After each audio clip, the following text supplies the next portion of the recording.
Hey guys, உலகம் ஃபுல்லாக Feb 14 Valentine's டே கொண்டாடுறாங்க. ஆனால் இது ஏன் ஃபெப் 14 கொண்டாடுறாங்கன்னு உங்கள் யாருக்காச்சும் தெரியுமா? இந்த வேலண்டைன் டே கல்ச்சர் வந்து பார்த்தீங்கன்னா ஃபர்ஸ்ட் யூரோப்பில் தான் ஸ்டார்ட் ஆகுது. இது ஏன்னா கிளாடியஸ் 2 அப்படின்ற ஒரு ரோம் எம்பரர் அவங்க நாட்டில் இருக்க மேரிட் சோல்ஜர்ஸை விட அன்மேரிட் சோல்ஜர்ஸ் தான் ரொம்ப ஸ்ட்ராங்காக இருக்காங்க அப்படின்னு அவர் நம்புகிறாரு. இதனால அந்த நாட்டில் மேரேஜையே பேன் பண்ணுறாரு. அது மட்டும் இல்லாமல் அந்த நாட்டில் கல்யாணம் பண்ணுற யங் மென்ஸை வந்து அரெஸ்ட் பண்ணுறவும் ரூல் போடுறாரு.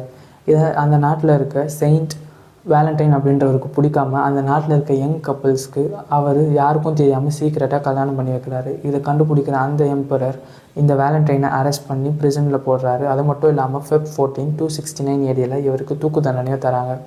லவ் அண்ட் மேரேஜ்க்கு அவர் லைஃபே சாக்ரிஃபைஸ் பண்ண இந்த வேலண்டைனை ஹானர் பண்ணுற விதமாக தான் ஃபெப் 14 உலகம் ஃபுல்லாக வேலண்டைன்ஸ் டே கொண்டாடுறாங்க. இது வந்து 1800 அந்த டைம் பீரியடில் ஒரு க்ரீட்டிங் கார்டு எக்ஸ்சேஞ்ச் மாதிரி ஸ்டார்ட் ஆகி இப்போ கிஃப்ட்ஸ், சாக்லேட் இதெல்லாம் எக்ஸ்சேஞ்ச் பண்ணுற அளவுக்கு ரொம்ப பெரிய ஒரு கல்ச்சராக மாறிடுச்சு. வேலண்டைன்ஸ் டே ஏன் கொண்டாடுறோன்னே தெரியாமல் கொண்டாடுற உங்கள் ஃப்ரெண்ட்ஸ்க்கு மறக்காமல் இந்த ரீலை ஷேர் பண்ணுங்கள்.